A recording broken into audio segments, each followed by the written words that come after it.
మన అరవింద్ అన్న గారు గెలుస్తారు. అయితే ఏముందంటే మన ఈ నిజామాబాద్ ఎంపీ నియోజకవర్గంలో మన అరవింద్ అన్న గారు ఈ 5 సంవత్సరాల్లో ఎంపీగా ఉన్నారు. ఎంపీగా ఉండి కూడా 2 సంవత్సరాలు కరోనాలో ఉండిపోయింది. అప్పుడు ఏం డెవలప్ కాలేదు. 3 సంవత్సరాలే ఆయన ఉండడం, ఒక 3 సంవత్సరాల నుంచే ఎంపీగా చేసినట్టు లెక్కలో.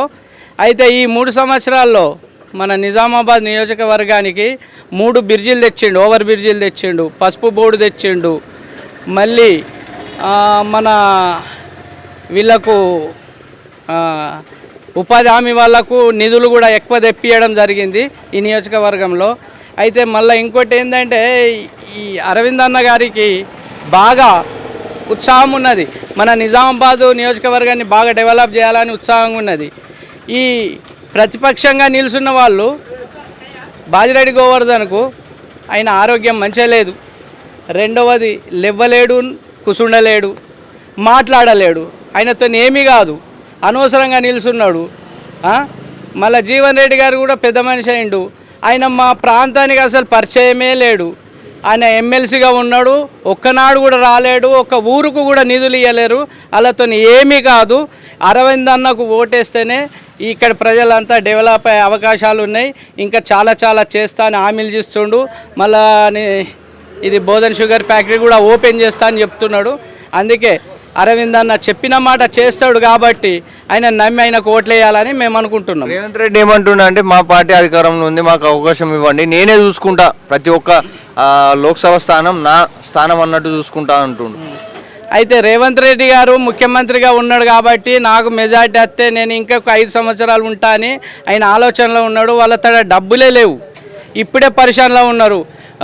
వ్యవసాయదారులకు డబ్బులు ఇవ్వలేరు, పింఛన్లు టైంకి ఇస్తలేరు, జీతాలు టైంకి ఇస్తలేరు గవర్నమెంట్ ఉద్యోగులకు. ఆయన ఏమనుకుంటుండంటే గాలిలో కలలు అంటుండు, నేను డెవలప్ చేస్తాను. ఆయన డబ్బులే లేదు, సెంట్రల్ గవర్నమెంట్తో కలిసే ఉండడు. రెండవది అది కాంగ్రెస్ పార్టీ, దాన్ని నమ్మే ప్రసక్తి అసలే లేదు. ఏం డెవలప్ చేయడు, అన్ని మాటలే మూటలే, అమ్క డమ్క కొట్టడం తప్ప ఏమీ లేదు రేవంత్ రెడ్డి తాట. మరి ఎన్ని తెలంగాణలో బీజేపీ ఎంపీ స్థానాలు వస్తాయి? తెలంగాణలో మేము అనుకుంటున్నాము ఒక 10 వరకు రావచ్చు అని ఎంపీ స్థానాలు తెలంగాణలో. మరి ఓవరాల్గా ప్రధానిగా ఎవరిని చూడబోతున్నాం? నరేంద్ర మోడీని గెలిపించుకుంటేనే భవిష్యత్తు ఉంటుంది. మన పిల్లలకు కానీ మన దేశానికి కానీ నరేంద్ర మోడీని గెలిపించుకుంటే ఇప్పుడు ఆయన విశ్వగురువుగా ఉన్నాడు. మన ప్రపంచానికే విశ్వగురువుగా నరేంద్ర మోడీ గారు ఉన్నారు.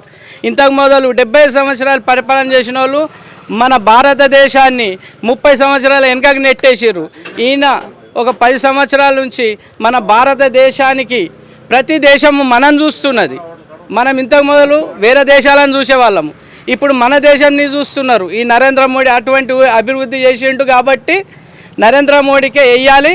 ఇంకా మనకు ఆర్థికంగా కానీ మళ్ళీ నంబర్ 1గా కావాలంటే నరేంద్ర మోడీ ప్రధానమంత్రిగా ఉండాలి.